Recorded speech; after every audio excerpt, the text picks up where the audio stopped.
किसान साथियों, आपके चहेते YouTube channel agriculture hub KPG पर आप सभी का स्वागत है। आज हम आप लोगों के लिए एक ऐसी बहुउपयोगी फसल लेकर आए हैं जिसकी खेती भारत के सुदूर गांव में बड़े व्यापक रूप से की जाती है। हम बात कर रहे हैं ग्वार की खेती, यानी जिसे गांव में आप उड़दही सेम के नाम से जानते हैं। ग्वार एक ऐसी बहुउपयोगी फली की फसल है जिसकी खेती भारत के कई राज्यों में बड़े पैमाने पर की जाती है। दलहनी फसलों में ग्वार का विशेष योगदान है। यह मुख्य रूप से राजस्थान, गुजरात, हरियाणा एवं उत्तर प्रदेश में उगाया जाता है। इस फसल से गोंद का उत्पादन होता है जिसे ग्वार गम कहा जाता है और इसका विदेशों में निर्यात किया जाता है। इसके बीज में प्रोटीन 18%, फाइबर 32% और एंडोस्पर्म में लगभग 30 से 35% गोंद होता है। ग्वार की फसल के लिए जलवायु ग्वार की फसल के लिए जलवायु की भी अहम भूमिका होती है। ग्वार एक उष्णकटिबंधीय पौधा है। इसके लिए गर्म मौसम की आवश्यकता होती है।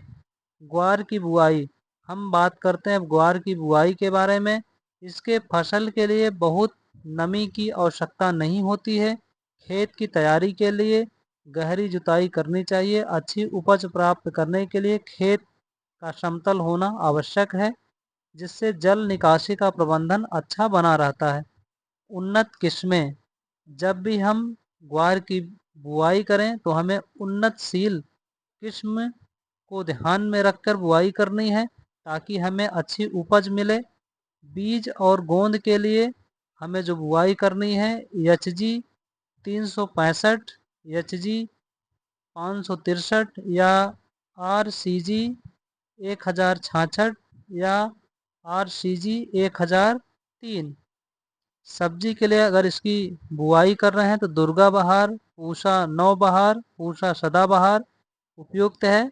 चारे के लिए अगर इसकी बुआई कर रहे हैं HFG 119 या FFG 156 अच्छी है।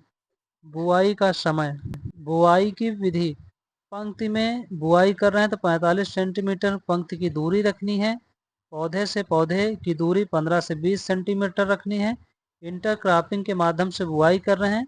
इंटरक्रॉपिंग में बाजरे के साथ ग्वार उगाई जा सकती है।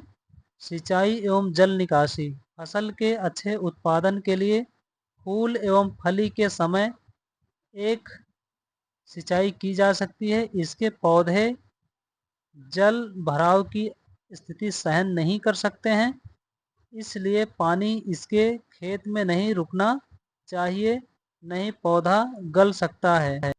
गर्मी के महीने में इसकी बुआई मार्च में की जाती है, जबकि बरसात के लिए जून से जुलाई के बीच में की जाती है। बीज को बोने से पहले हमें बीज को उपचारित कर लेना चाहिए।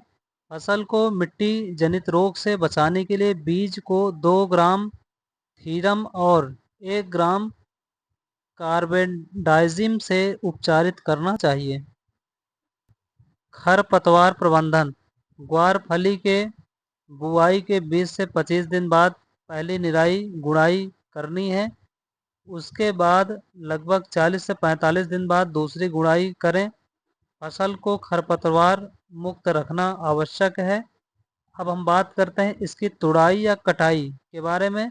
दाने वाली फसल के रूप में अगर इसकी बुआई किए हैं तो दाने वाली फसल की कटाई तब करते हैं जब फसल सूख जाती है। कटाई के बाद फसल को सुखा लेते हैं। उसके बाद थ्रेसर या हाथ से इसकी पिटाई या मड़ाई कर लेते हैं। खाने के लिए अगर इसकी फसल की बुआई कर रहे हैं तो तुड़ाई फली के नम रहते ही करनी चाहिए और बाजार में नर्म ही बिकती है। सब्जी के लिए, चारे के लिए अगर आप इसकी बुआई कर रहे हैं तो फूल आने पर आप इसकी कटाई कर सकते हैं और अपने जानवरों को हरे चारे के रूप में इसको दे सकते हैं। अब हम बात करते हैं इसकी उपज के बारे में। अगर आप उन्नति पद्धतियों से इसकी खेती करते हैं तो 1 बीघे में लगभग 4 से 5 कुंटल उत्पादन ले सकते हैं। सब्जी के लिए आप अगर इसको उगाते हैं तो ग्वार की फली अच्छी आमदनी देती है क्योंकि बाज़ार भाव बहुत अच्छा रहता है।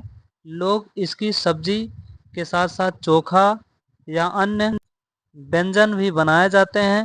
दोस्तों, हमने ग्वार की खेती या उड़दही सेम की खेती के बारे में संपूर्ण जानकारी आपको बताई। आपको यह जानकारी कैसे लगी कमेंट के माध्यम से हमें बताइए। इसके साथ साथ हमारे यूट्यूब चैनल को सब्सक्राइब कीजिए, जिससे समय समय पर आपको अन्य खेती से जुड़ी फसलों की जानकारियाँ मिलती रहें। आप सभी का हमें सपोर्ट करने के लिए, हमारे यूट्यूब चैनल को सपोर्ट करने के लिए सभी किसान साथियों का, किसान मित्रों का, हमारे शुभचिंतकों का बहुत बहुत धन्यवाद। नमस्कार, मिलेंगे फिर आपको एक नए वीडियो में।